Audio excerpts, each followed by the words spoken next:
Bonjour à toutes et à tous, c'est un plaisir pour moi de vous retrouver encore ce mardi pour un nouveau numéro de l'actualité en débat.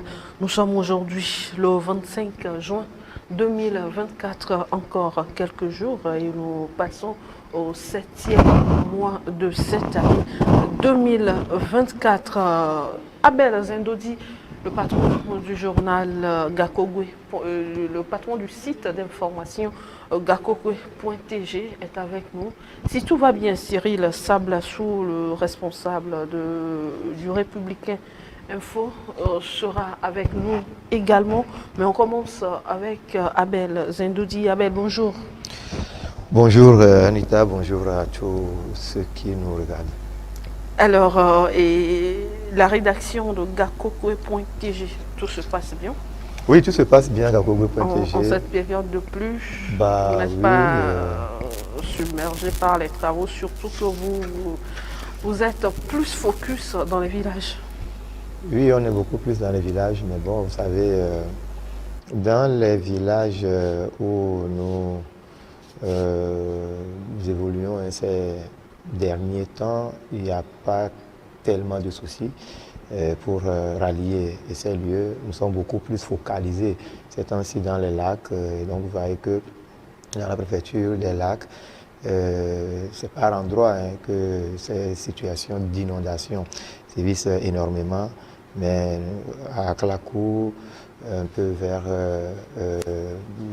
à la limite de la préfecture du Bas-Mono, ce n'est pas encore si alarmant que ça, donc on ne se plaint pas trop. Vous avez l'occasion, ou bien vous avez l'opportunité de vous rendre dans ces différents villages pour vos travaux. Pour nos travaux. Eh bien, notre premier sujet concerne les inondations, la pluie qui continue de faire des dégâts et les autorités de leur côté continuent de faire le nécessaire pour éviter le pire. Ainsi, il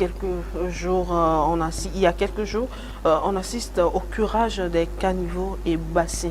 Et puis, Abel, quand vous voyez ce qui sort comme déchets de ces caniveaux, cela laisse à croire que le Togolais confond poubelle et caniveau ou poubelle et bassin de rétention d'eau. Oui, je crois que nous l'avions dit sur ce plateau il y a de cela quelques semaines. Nous attirions donc l'attention du citoyen.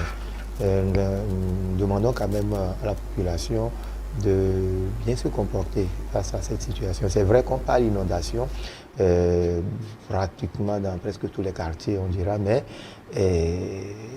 qu'est-ce qui provoque ces inondations? Il faut quand même se poser beaucoup de questions avant quand même de commencer par attaquer X ou Y.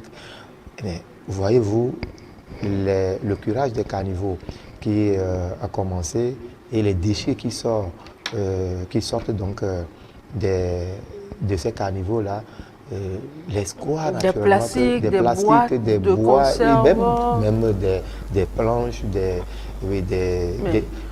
ordures, on dira. Et souvent dans ces endroits, j'ai assisté à ça à deux endroits. Quand vous prenez la voie de Agoué ici, en allant vers Théotokos, quand il pleut, la voie est impraticable.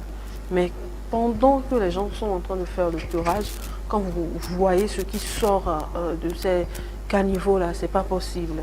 De l'autre côté, en allant vers Lomé 2, il y a une pharmacie là. Quand il pleut, que vous passez par là, c'est pas possible aussi. Mais nos caniveaux sont devenus pratiquement des poubelles. Oui, des dépotoirs, on dirait en quelque sorte. Parce que, oui, vous voyez, il y a de cela quelques jours, j'ai assisté à un événement.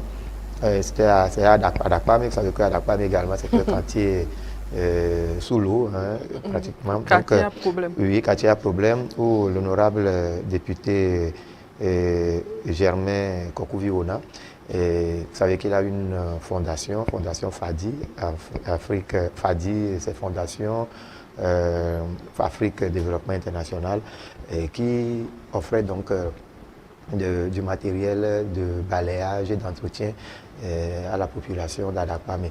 Et veut dire que il y a un message qui est sorti, c'est ce message-là qui a attiré mon attention, que le développement passe par soi-même. Le développement passe par soi-même, ça voudra dire que tout part de nos maisons, de nos quartiers, de nos villages, de nos villes, avant quand même d'arriver sur le plan national. Et donc ici, devant nous, devant chaque portail, peut-être on dira dans les grandes villes, à Agoué ici, à Baguida, au niveau quand même d'Aïdo Gomé, il y a quand même des caniveaux qui traversent ces villes-là et tout. Et ces caniveaux sont quand même à l'entrée des portails des gens des mêmes maisons et tout. Mais vous conviendrez avec moi que ces caniveaux sont bouchés à tous les niveaux. Mais qui est-ce qui bouche ces caniveaux? Qui est-ce qui apporte quand même de ces déchets? On vous dira c'est l'État. Parce que non, l'État n'a pas bouché les caniveaux. Quand il y a quelque chose de mal, c'est l'État. Oui, bon, c'est l'État. C'est pourquoi je parle quand même, je fais allusion à ce message donné par l'équipe de Fadi, qui nous interpelle, qui nous demande, qui nous enseigne, ou bien qui nous rappelle que le développement commence par soi-même. Donc le développement commence par nos maisons. Devant nous, il y a des caniveaux. Il faut quand même qu'on l'entretienne. Même si nous n'allons pas donc payer les prestataires pour le faire, il faut quand même éviter de boucher les caniveaux. Il faut éviter donc de jeter des déchets dans ces caniveaux-là. Donc les plastiques vont carrément boucher les caniveaux. Les ordures que nous jetons donc dans ces caniveaux vont empêcher l'eau de circuler. La nature devient un peu sombre. Voilà, vite, on vide rapidement et puis on jette on vide la poubelle dans... Des fois même c'est des sacs. C'est des sacs remplis de déchets qu'on jette carrément dans les caniveaux. Et donc ça bloque la circulation de l'eau. Et une fois que l'eau ne trouve pas donc de place pour passer, qu'est-ce qui va se passer en ce moment-là? L'eau va stagner, l'eau va quand même stagner naturellement, et donc ça va créer de l'inondation comme on le voit, on le vit un peu partout. Il y a d'autres phénomènes qui est on l'a aussi dit sur ce plateau, le fait de ramasser du sable dans la rue, de creuser. Oui. Mais moi je parle quand même des gens qui creusent dans la rue pour aller construire. Ils tirent, ils ramassent du sable dans la rue. Surtout dans certains quartiers où il y a trop d'autochtones. Pardon, hein, je ne suis pas en train de dire que au niveau, ce sont par les exemple, autochtones qui le font. Voilà, de Zanguera, la rue et la voie qui passe devant le CMS de Zanguera vers Ségbé.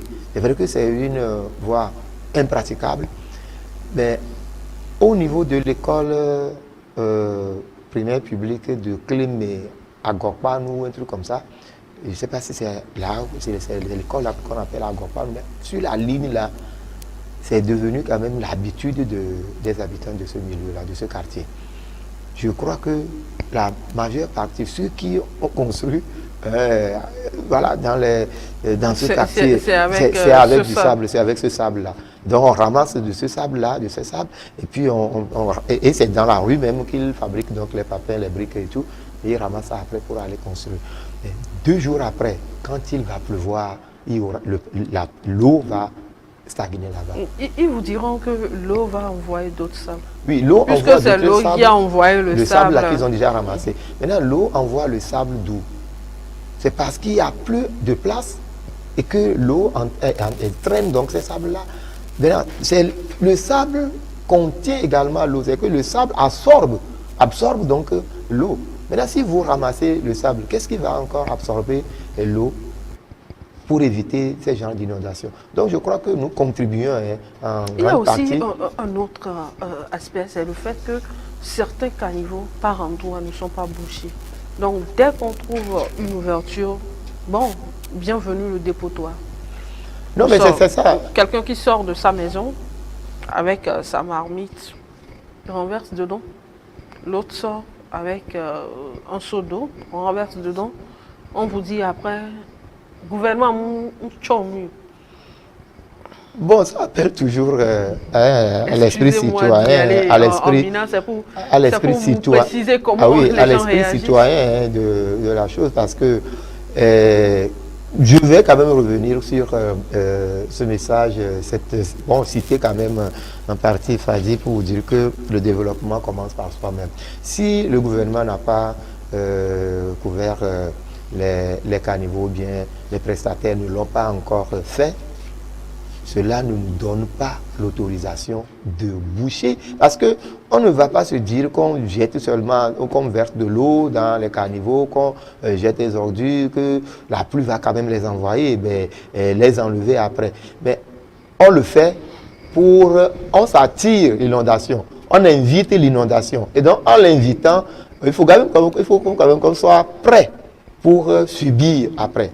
Pour subir. Donc celui-là qui jette des ordures dans les caniveaux, est-ce qu'il va se plaindre aussi? Nous sommes en période de pluie. Tout le monde se plaint. Tout le monde se plaint. Et celui qui commet la bêtise va se plaindre également. Peut-être c'est lui le premier qui se plaint plus. D'accord. Et bon, de toutes les façons, nous ne cesserons quand même d'attirer l'attention des uns des autres, d'appeler à la conscience citoyenne, de dire quand même que le développement commence par soi-même et que chacun doit quand même faire de son mieux pour éviter des situations dramatiques. C'est vrai que l'État a une part de responsabilité, la grande partie de cette responsabilité incombe à l'État par rapport aux travaux de construction des routes, par rapport, puisque nos routes, on n'a pas de route à Lomé. Nos ruelles sont carrément laissées pour compte, abandonnées. C'est que les grandes voies qui sont en chantier, qui sont en train quand même d'être construites, on dira. Mais dans les couloirs, dans les ruelles, les petites voies, tout ça là ne sont pas quand même prises en compte. Donc là, ça incombe quand même à l'autorité de le faire, à l'État quand même de mettre les moyens pour essayer de sauver ce qui peut encore l'être et tout. Mais au-delà de ça, il va falloir quand même que le citoyen que je suis, que nous sommes, mettions quand même c'est vrai qu'il va falloir que le citoyen que nous sommes prenons conscience et nous nous disons que le développement doit commencer par moi. Pendant ce temps, nous ne le faisons pas. Que doit faire l'État? Doit-on mettre une police à ce niveau pour que vous sachiez que quand vous commettez tel acte, il y a ce qui vous attend? Par exemple, au niveau des feux tricolores, vous savez que quand le feu est au rouge et que vous passez, il y a des zones, vous savez que quand vous passez, ce qui vous attend, 5000 va tomber. Votre homonyme peut témoigner ici. Il a eu chaud le jour là, mais rien à faire. Oui, c'est clair comme cela. Vous savez que nous sommes à l'ère de la décentralisation au Togo et nous avons aujourd'hui 117 communes à travers le pays et chaque commune constitue un mini-gouvernement.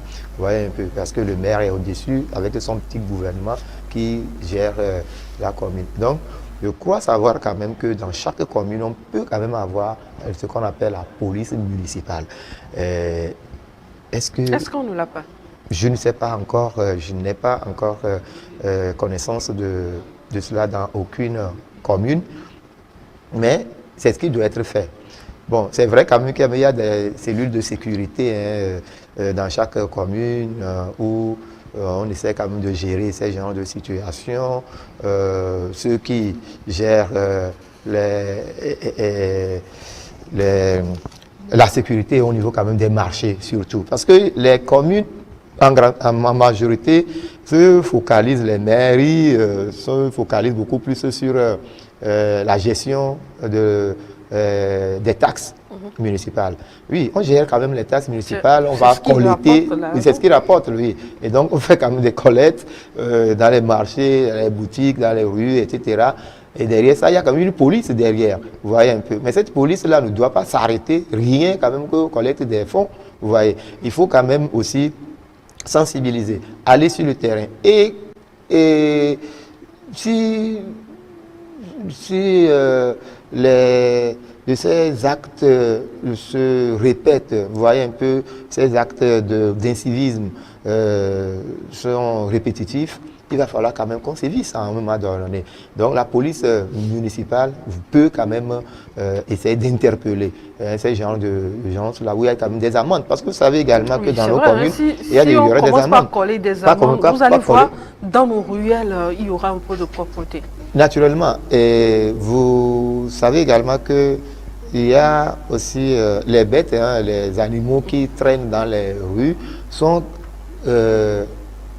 attrapés et envoyés quand même dans nos mairies, dans nos communes, et par moment, ils procèdent quand même par des ventes aux enchères de ces bêtes-là, de ces animaux et tout. Est-ce que ça se pratique Ça encore? se pratique aujourd'hui parce que moi, je me rappelle quand même quand, il y a de cela quelques années, 2-3 ans en arrière, quand les communes ont été mises en place nouvellement à l'époque, Gakogo.tg a traité un sujet dans ce sens-là, a porté donc sur la commune de Palimé, la commune de Cloto 1, la mairie de Palimé, qui a attrapé donc des bêtes, des animaux, où il y avait eu quand même des ventes aux enchères.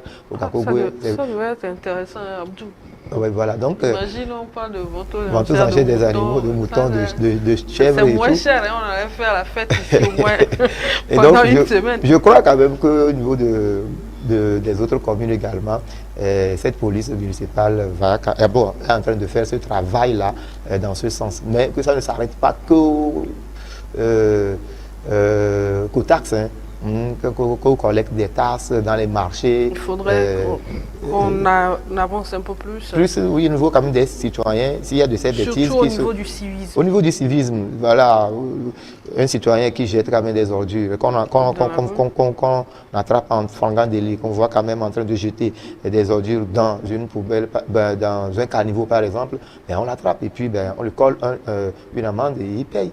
Il paye, donc demain ça va servir quand même de leçon à tous les autres. On espère juste qu'il n'y aura pas de corruption là, parce qu'on se dit, on va te coller une amende de 50 000, 100 000 par exemple, tu donnes 5 000 ou 10 000 à celui qui t'a attrapé, genre, ni vu ni connu, quoi, et ça continue. On espère qu'il n'y aura pas de corruption et qu'on aille sur la droite ligne d'éviter ce à quoi nous assistons aujourd'hui. Politique, les organisations de la société civile organisent le 30 juin prochain un meeting d'information et de protestation contre la nouvelle constitution.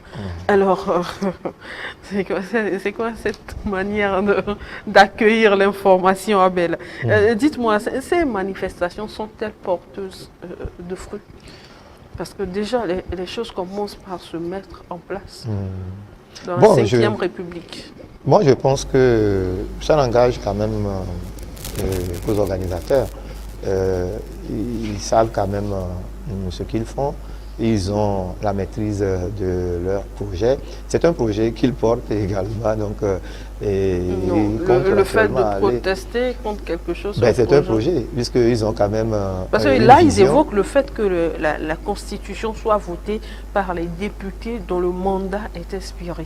Oui, c'est ça. C'est pourquoi je dis, ils ont commencé il y a un moment. Peut-être qu'ils n'ont pas encore atteint l'objectif visé. Et ils veulent poursuivre quand même sur la même lancée pour voir si éventuellement l'objectif serait atteint. Et c'est pourquoi, à ma connaissance, en tout cas à mon avis, je ne crois pas quand même pouvoir dire avec certitude que ces événements, bien ces manifestations sont porteurs de fruits ou pas. Et ça, voilà, des espoirs ou non. Mais bon, pour cette fois-ci, ce n'est plus quand même les mêmes organisateurs qui sont au devant de la scène. Parce que, de par le passé, on nous fait croire habituellement que l'organisateur ou bien l'association qui porte le projet n'est pas légal ou bien n'était pas quand même légalement constitué. Mais cette fois-ci, on va chercher une association, une structure qu'on appelle Nouvelle Internationale. Innovation internationale, qui se veut être quand même une structure légalement constituée selon le courrier adressé au ministère de l'administration territoriale de l'administration territoriale et de l'aménagement des territoires. On ne va pas s'arrêter là. Oui, bon, je crois que c'est le ministère de l'administration territoriale des collectivités locales et de l'aménagement des territoires. Et donc, c'est l'appellation. Donc, je crois que la lettre adressée donc, à ce ministère, au colonel Oda Balo, stipule bien que Novation Internationale serait une association légalement constituée et qui pourrait donc, avec son siège, bon, je ne sais pas, le siège. On ne va pas faire trop de publicité pour cette association, mais de toutes les façons, c'est surtout qui veut organiser une manifestation contre la nouvelle constitution. Est-ce qu'on peut continuer par l'appeler nouvelle constitution, mais c'est la constitution togolaise aujourd'hui. Et donc, contre la constitution togolaise. Et donc, dans les détails, le développement de ce dossier, de ce document envoyé, on nous fait croire que les députés qui avaient voté donc, cette constitution étaient en fin de mandat, qu'ils ne devraient pas le faire. Et cette nouvelle loi adoptée par l'Assemblée nationale et qui promulguée donc le 6 mai par le chef de l'État, le président de la République, et donc est-ce que le problème aujourd'hui se situe au niveau de ceux qui ont voté cette constitution ou du contenu de la constitution? Non, selon les organisations de la société civile qui organisent donc la manifestation du 30 juin prochain, tout se situe à ce niveau. Au niveau quand même de ceux qui ont voté la constitution et de la promulgation également de cette loi.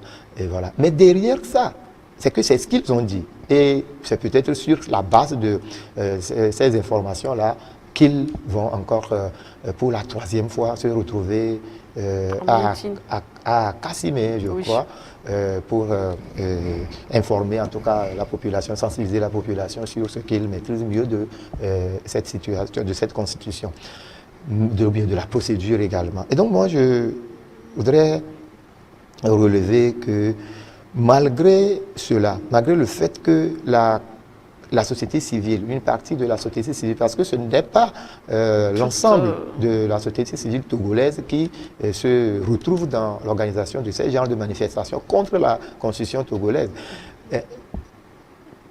Ça fait la 3e fois que l'événement, en tout cas cette manifestation aura lieu. Et derrière ça, il y a eu quand même des événements qui sont passés dans ce pays. Les élections législatives et régionales du 29 avril dernier, la société civile, ma foi, a participé également à ces élections-là. Certains partis de l'opposition, bien presque tous les partis de l'opposition togolaise ont participé à personne n'a appelé au boycott cette fois-ci. Oui, naturellement. La société civile n'a appelé au boycott et les partis politiques n'ont pas donc appelé au boycott de ces élections et des partis politiques de l'opposition ont remporté donc des sièges. On gagne donc des sièges pour ces élections. Il y en a qui siègent, ils ont eu 5 sièges, il y en a 3 qui siègent, 2 qui continuent donc par contester les résultats de ces élections, qui ne veulent pas siéger. Bon, derrière tout ça là, quelle serait encore la crédibilité à donner à cette manifestation? C'est là où j'en viens quand même par rapport au fait que ces événements se sont produits dans le pays, sont passés, et derrière tout ça, là, tout le monde a participé, c'est tous les Togolais dans leur majorité qui ont pris part donc, à ces élections-là. Et aujourd'hui, est-ce que ces membres, ou bien ces associations, membres de ce regroupement qui organise aujourd'hui cette manifestation, est-ce qu'ils n'étaient pas de la partie, ils n'avaient pas participé au vote du 29 avril dernier? Bon, je n'ai pas du moins la réponse à cette question-là ou bien à ces inquiétudes. Mais de toutes les façons, on verra, puisque c'est un courrier qui est adressé au ministre de l'administration territoriale, on verra si le ministre va accorder quand même cette autorisation-là. Si on a pu autoriser les précédentes manifestations, c'est qu'on va autoriser cette manifestation. Bon, voilà, et donc, puisque nous sommes dans un état de droit, chacun est libre de manifester. Alors, et on verra quand même ce que ça va donner. Bon, si ça pourra quand même Puisque changer la quelque chose dans la manifestation, vie c'est du Togolais. pour informer la base sur les actions qui sont menées depuis un certain moment jusqu'à aujourd'hui, en passant par leur rencontre avec les universitaires. Alors, Abel, on se souvient qu'en avril dernier, une requête a été déposée à la Cour de justice de la CEDEAO pour demander le retrait de cette nouvelle constitution. Est-ce que c'est possible qu'on fasse un recours et dire qu'un pays retire une constitution? Les constitutionnalistes... Nous posons des actes parce qu'il faut les poser pour dire que nous avons fait tel pour empêcher cette constitution, ou bien nous posons des actes en ayant la certitude que c'est réalisable. Normalement, on doit poser des actes pour avoir, en ayant quand même la certitude que cela aurait, ou bien aura naturellement, des résultats escomptés. Parce que on sait qu'en posant des actes pareils, on aura quand même des résultats probants. Mais bon, si on le fait juste pour le faire parce qu'on veut remplir un cahier de charge, on veut remplir son agenda, bon, ça aussi, on verra, ça n'engagerait quand même que ceux qui seraient dans cette logique de remplir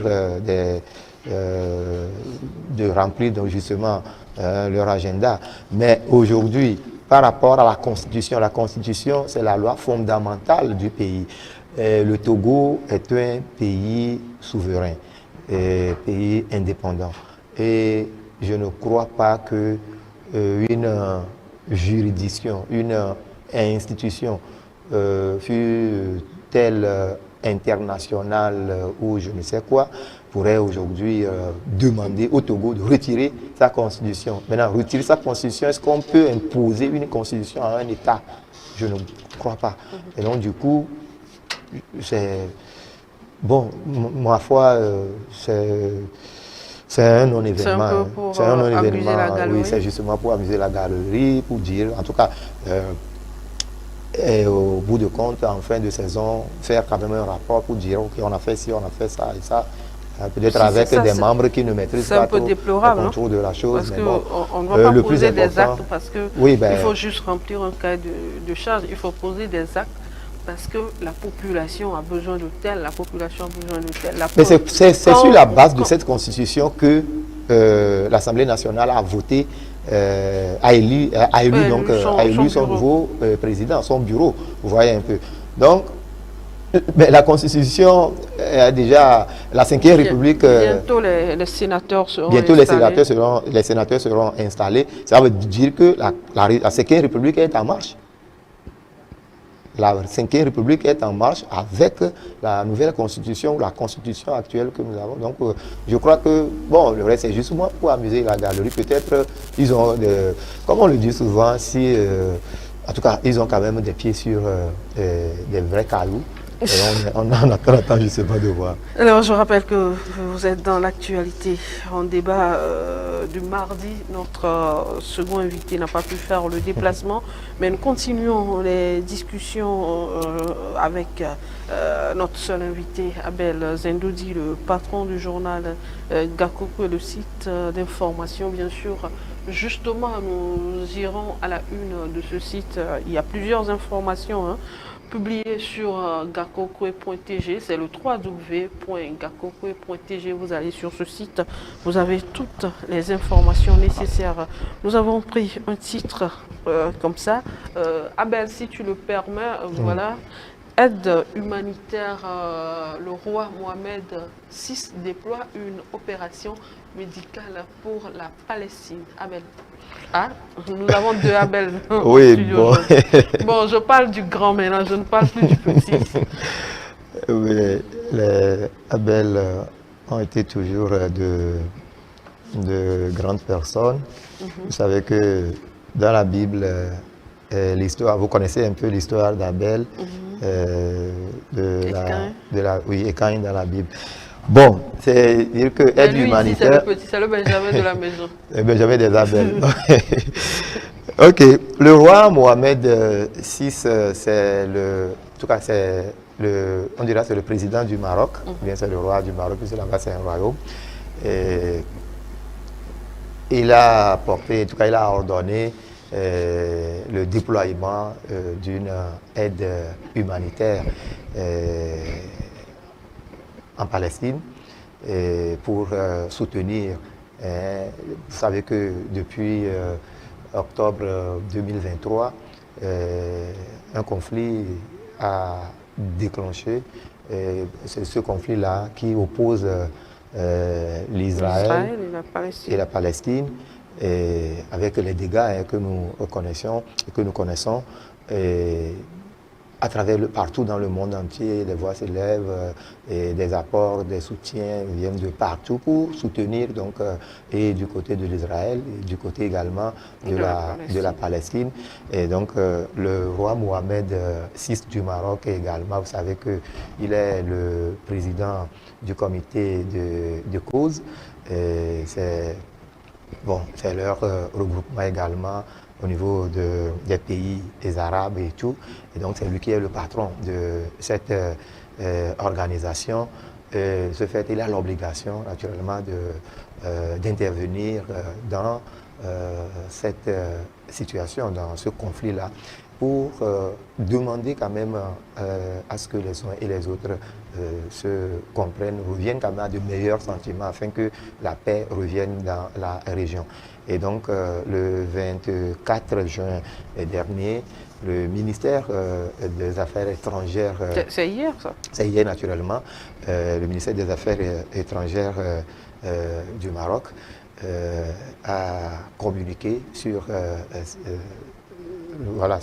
la décision du roi Mohamed VI, selon laquelle il a demandé quand même qu'un important lot de matériel médical soit envoyé en Palestine pour aider les personnes adultes, les adultes et les enfants de bas âge, en situation vraiment déplorable dans le pays.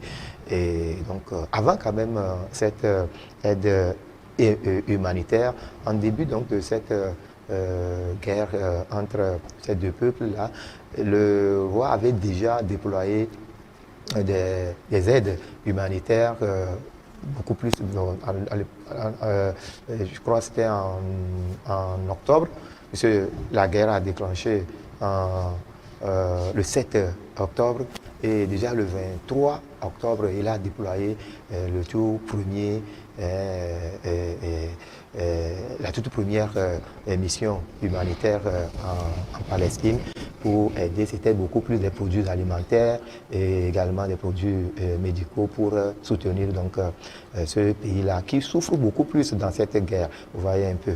Mais il y a quand même des démarches qui sont menées selon ce que nous avions donc appris du côté donc, du ministère, de l'autre côté du Maroc, qu'il y a quand même des démarches qui sont menées de part et d'autre, toujours de la part par le roi, des actions qui sont menées, des démarches qui sont menées pour ramener les deux parties à la table de négociation afin que... Est-ce que vous pensez que ce sera possible? Parce que ce conflit entre Israël et la Palestine, ne date pas d'aujourd'hui. C'est depuis 1948 que... Ça vient de très loin. Ça vient de très loin. Les deux pays-là, peut-être vous restez pendant 6 mois sans plus rien attendre. Et après ça revient. Oui, mais c'est depuis 1948 que cette situation a commencé. C'est vraiment déplorable. Mais bon, il faut toujours de ces mécènes-là, de ces grands hommes pour ramener quand même la paix. Vous savez, le monde a connu quand même des grands hommes. Il faut quand même le dire. Et ça ne va jamais manquer.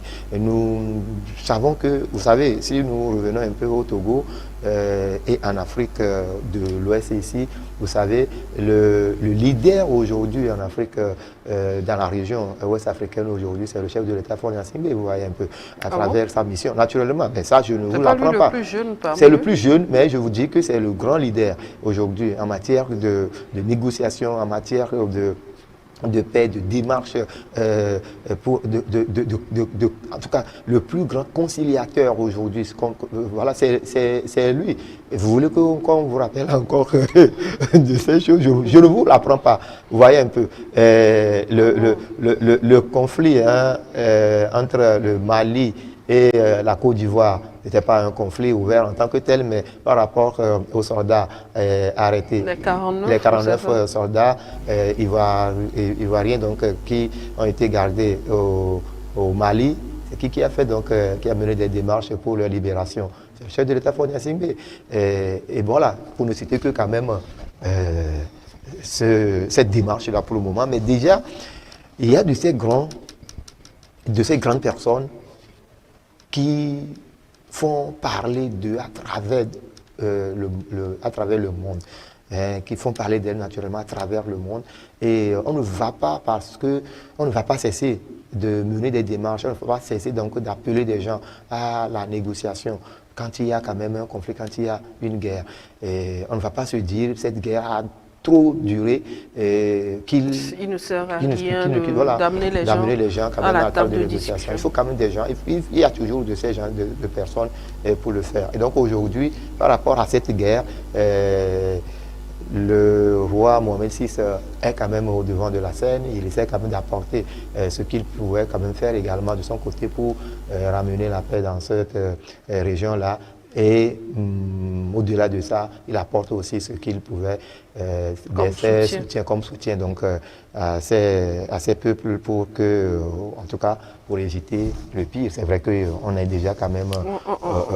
on a dépassé le pire. On a dépassé le pire, mais on peut quand même dire sauver que encore. C'est On peut quand même encore pays sauver. de Jésus et qui est Bon, en c'est un conflit pays de avec un Jésus. autre pays. Oui, c'est un pays de Jésus qui est en conflit avec, avec un autre pays. De toutes les façons, il y a quand même de ces politologues-là, de ces chercheurs qui nous font croire que cette guerre n'a rien de religion, que c'est une guerre de territoire. Et d'autres disent que c'est une guerre de religion. Parce que mais souvent, dans les commentaires, les analyses, là, tout laisse à croire que c'est une guerre de territoire. Voilà, et donc aujourd'hui... Tel a trop avancé, tel a fait ci, tel a violé le territoire. Voilà, et aujourd'hui, l'Israël qui est en train d'avancer, de conquérir encore une grande partie... je crois que dans cette guerre, c'est la raison du plus fort qui est en train d'être... ça a été toujours le cas dans ces guerres, entre les arsenals de guerre. Je te bombarde comme je veux, on ne tient pas compte de la vie des civils, on fait tout ce qu'on veut parce qu'on veut annexer tel territoire. C'est quand même déplorable quand vous suivez les images sur cette guerre-là. Merci à Abel pour cette information relative au déploiement d'opérations médicales du roi Mohamed VI pour la Palestine. Abel, on va terminer cette émission avec le sport. Vous l'avez également relayé sur votre site. Il s'agit de la démission de Paolo Duarte à la tête des éperviers, si on peut le dire ainsi. Vous, en tant que sportif, s'il vous faut dresser un bilan de Paolo Duarte en tant que sélectionneur du Togo, qu'est-ce que vous allez dire? C'est vrai, dans votre article, vous avez tout détaillé.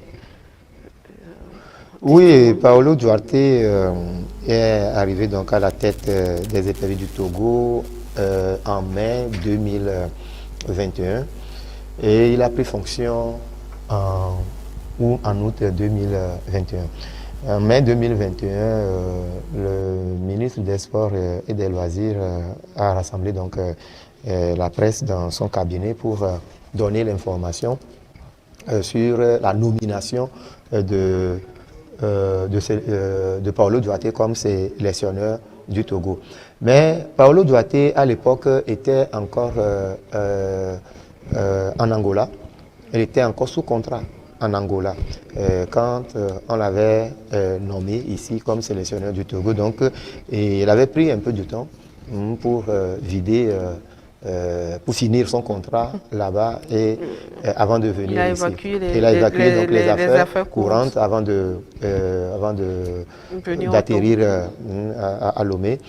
Et c'est en août qu'il a pris fonction. Et depuis ce mois d'août 2021 jusqu'au 20 juin 2024, Paolo Duarte a livré 23 matchs. Il a dirigé 23 matchs avec les éperviers du Togo. Et ces 23 matchs, il a gagné 7 matchs, il a perdu 6 matchs et il a fait donc 10 matchs nuls. Il est champion des matchs nuls. Des matchs nuls. Et c'est très mauvais, c'est un mauvais score de cumuler des matchs nuls. Et je m'explique.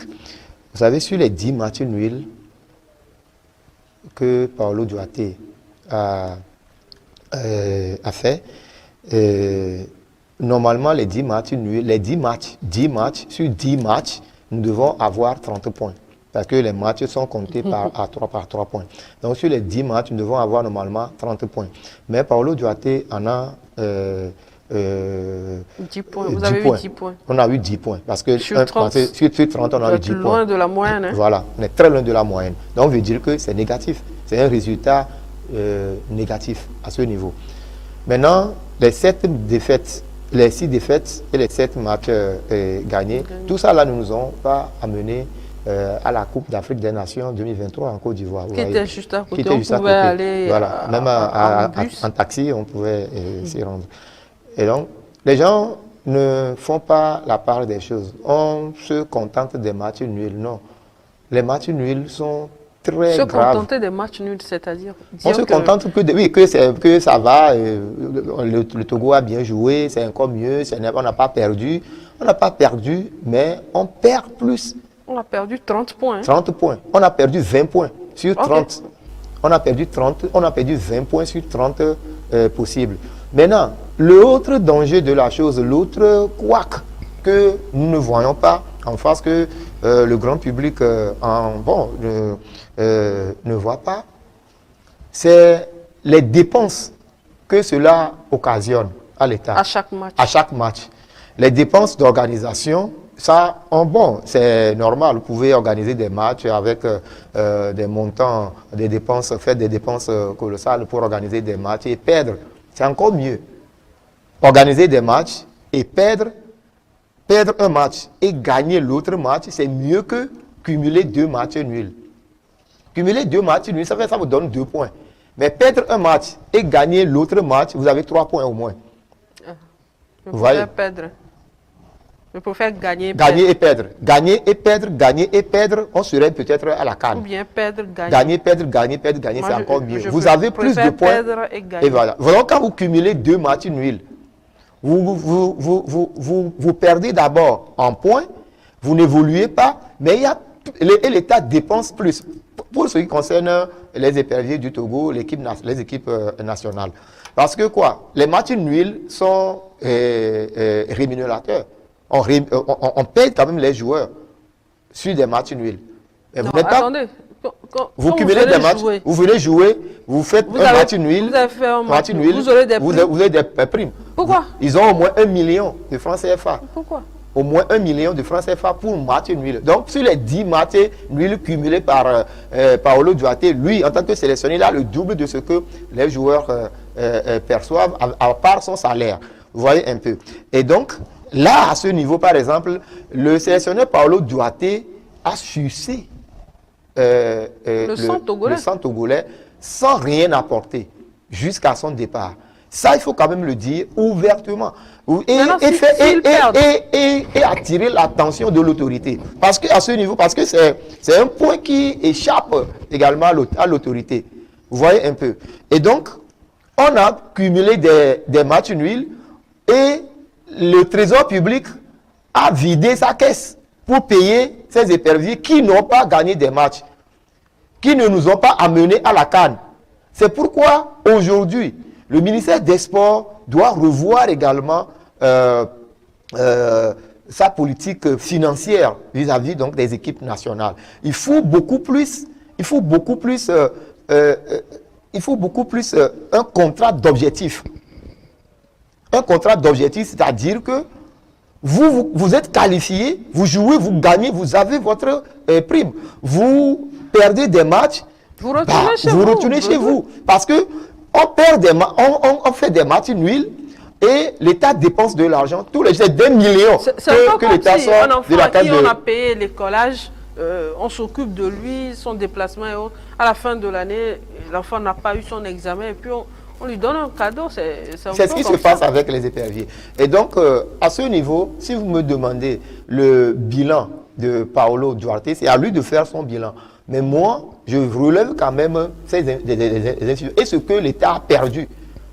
L'État togolais a perdu dans le choix donc, du sélectionneur Paolo Duarte avec sa nomination jusqu'à son départ. Et maintenant, secondo, comment est-ce que Paolo Duarte est parti? Il signe sa démission le 20 juin et le 21 juin, la note officielle est sortie, la fédération a sorti le communiqué officiel, bien que nous, Gakogwe, nous avions déjà l'information, nous étions, parce que dans votre article, vous avez dit de sources très proches. Voilà. Et donc, à ce niveau-là, il quitte le 20 et le 21, il signe un contrat en Arabie Saoudite. Cela veut dire quoi? Cela veut dire que quand il était encore au Togo en train de sucrer dans le dos des Togolais, il préparait également sa sortie. Si jamais ce contrat avec l'Arabie Saoudite n'était pas concluant, il serait encore là en train de prendre son salaire. Il a pratiqué la politique du singe. Bah oui, il a été très malin. Il est là. Il prend son salaire à la fin de chaque mois, bien que les résultats ne suivaient pas. Il est tranquille parce qu'il s'est accroché comme une chauve-souris. Il prend son argent tous les mois et puis les primes de match nul cumulées là, il prend aussi ses primes de match nul à chaque match. Pourquoi donner des primes au match nul? Non, primes au match nul, je ne crois pas que ce soit une mauvaise chose. Encore que les résultats suivent. C'est-à-dire que moi, je fais les calculs par rapport aux dépenses et par rapport également aux résultats. Les résultats n'ont pas suivi. C'est-à-dire qu'on cumule des matchs nuls. Ben, nous ne sommes pas une équipe, nous sommes une équipe compétitive. On participe aux éliminatoires des CAN pour aller à la CAN, pour participer à la CAN. On participe aux éliminatoires des Coupes du Monde pour aller à la Coupe du Monde. Maintenant, si c'est juste une équipe nationale, rien que pour des matchs amicaux. Ce sont des matchs amicaux que nous organisons et que nous jouons avec des primes, avec des matchs, et nous cumulons ces matchs nuls là. Bon, on peut quand même comprendre ces primes de matchs qu'on jette à chaque fois. Mais aujourd'hui, le ministre a payé sans que les résultats ne suivent pas. On nous parle de bons jeux. Le Togo a bien joué, il y a eu progression. Progression dans quoi? Progression dans les échecs. Parce qu'on ne participe pas à la CAN. Pourquoi participer aux éliminatoires à chaque fois et ne pas aller à la compétition? Vous voyez un peu, c'est de ça qu'il est question. Et donc, du coup, moi, je suis en train d'attirer l'attention des uns des autres sur le cas, par exemple, de Paolo Duarte, qui est un champion en match nul. Mais malgré tout ça, c'est que les matchs nuls ne nous ont rien rapporté. Plutôt, on a plus dépensé en cumulant ces matchs nuls. Le Trésor public a sorti de l'argent. C'est qu'on a sorti de l'argent de la caisse. Il ne suffit pas juste de voir 10 matchs nuls pour dire qu'on a évolué, c'est match nul. Non, il faut quand même aller au-delà. Il faut aller au-delà sur le plan technique. Bon, on va voir, les enfants, ils ont joué, on a fait match nul contre telle équipe, tel pays, que c'est tant mieux, le pays là, on a fait match nul contre le Soudan par exemple, ok, que c'est pas méchant. Mais c'est méchant parce que quoi? Parce qu'on fait match nul contre le Soudan, mais la caisse de l'État a subi un coup. La caisse de l'État a subi un coup. Vous voyez un peu. Autant perdre devant le Soudan et gagner contre la RDC. Gagner contre la RDC, ils auront leurs 2 500 000 ou 3 millions, je ne sais pas combien ils prennent aujourd'hui pour les matchs gagnés, mais je suis certain que ça serait dans l'ordre des 2 500 000 à l'extérieur. Quand ils gagnent un match à l'extérieur, c'est dans l'ordre de 2500. Mais match nul à domicile, c'est 1 million, un truc comme ça, vous voyez un peu. Maintenant, autant perdre et gagner pour avoir plus que de cumuler des matchs nuls et pomper la caisse de l'État, ne pas se qualifier. Maintenant, aujourd'hui, bientôt septembre, on aura encore des éliminatoires, on sera encore dans les éliminatoires de la Coupe d'Afrique des Nations Maroc 2025. Le Togo se prépare donc pour ces éliminatoires. Le Togo n'a pas de sélectionneur. Et est-ce qu'on va reprendre encore avec ces matchs nuls-là? Heureusement que le champion du match nul est parti, même si des gens disent qu'il a mieux fait que. Ce n'est pas une question de comparaison. C'est une question de résultat. C'est une question de résultat. Claude Leroy n'avait pas eu de résultats à la tête des épées du Togo. Il a été remercié. Paulo Duarte a fait pire. Il a quitté. Maintenant, aujourd'hui, qui allons-nous prendre? Bon, c'est la grande interrogation. On attend de voir. Abel Zendodi, c'est un réel plaisir pour moi de partager ce plateau avec vous. On espère vous avoir sur ce même plateau mardi prochain. Chers téléspectateurs, merci à vous de nous avoir suivis. On se donne rendez-vous jeudi à partir de 10h pour un autre numéro de l'actualité en débat. Mais aujourd'hui, déjà à 20h, vous aurez la rediffusion de ce numéro et après l'émission sera disponible sur notre page YouTube. Bonne journée à tous.